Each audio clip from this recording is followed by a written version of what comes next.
Hi, my name is Picky, paramedic student up at Jefferson College University, and today I'll be going over cardiac action potential. Right here, I drew out the actual cardiac action potential with each phase, what marks each phase, the volts, and everything.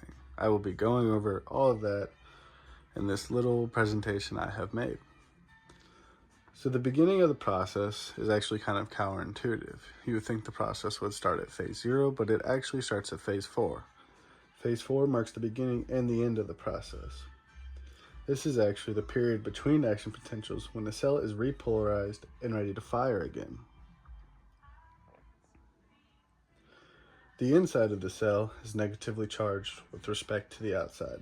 However, the cell still has an excess of potassium outside the cell, which activates the sodium-potassium pump. The sodium-potassium pump is a system that uses ATP to bring 2 sodium into the cell, while 2 potassium into the cell, while 3 sodium is exchanged and brought out of the cell. This uses ATP in this process, and this activates in phase 4. So while the excess sodium is transported out of the cell and the potassium is brought into the cell, this is why the cell is repolarized and ready to fire again. During phase 4, pacemaker cells have a slow depolarization rate from their most negative membrane potential to a level at which most negative membrane potential to a level at which threshold is reached. Threshold is your isometric line. And then phase 0 begins. Phase 0 is when fast sodium channels open momentarily, which permits sodium to rapidly enter the cell. As these positive charged ions enter the cell, the inside of the cell becomes positively charged, leading to muscular contraction. Phase 0 starts right here, and you can see it by this rapid line. That is rapid depolarization. And this is when a muscular contraction happens. Phase 0 represents the upstroke of action potential and occurs when the cell membrane reaches threshold, which, like I said, threshold is this isometric line right here, 4. This would also be on this side, as you can see right here, which is why phase 4 marks the beginning and the end. Now, when phase 1 starts, phase 1 represents the early rapid repolarization phase. So phase 0 goes all the way up, reaches the top right here, and then repolarization rapid. It's short, but it is still considered rapid early repolarization. During this phase, fast sodium channels close, as you can see right here, and potassium is continued to be lost as it was in phase 0. This process results in a decrease in the number of positive electrical charges inside the cell and a drop in membrane potential.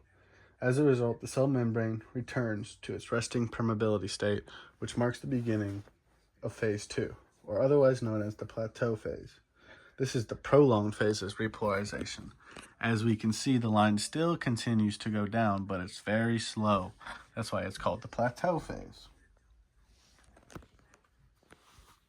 During this phase, calcium enters myocardial cells, which triggers a large secondary release of calcium from intercellular storage sites and initiates another contraction. At the same time, potassium continues to leave the cell, as we can see right here. Loss of potassium. And this is actually when your calcium channels open. So we gain calcium, lose potassium. Remember that for later. The inward calcium current maintains the cell in a prolonged depolarization phase, which allows for completion of a muscular contraction before repolarization begins. And that is when phase 3 starts. Phase 3 starts whenever calcium channels close.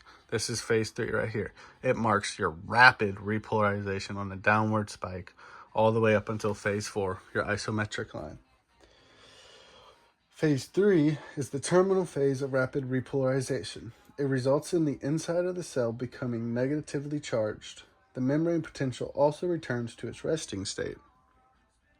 The phase is initiated by the closing of slow calcium channels and by an increase in permeability with an outflow of potassium. Repolarization is completed by the end of this phase. And that is the cardiac action potential. So in case you were wondering, this is your resting potential right here. And TB is your threshold membrane potential. So resting potential is at negative 90 millivolts. Threshold potential is at negative 70 millivolts. And this dashed line right here represents your QRS.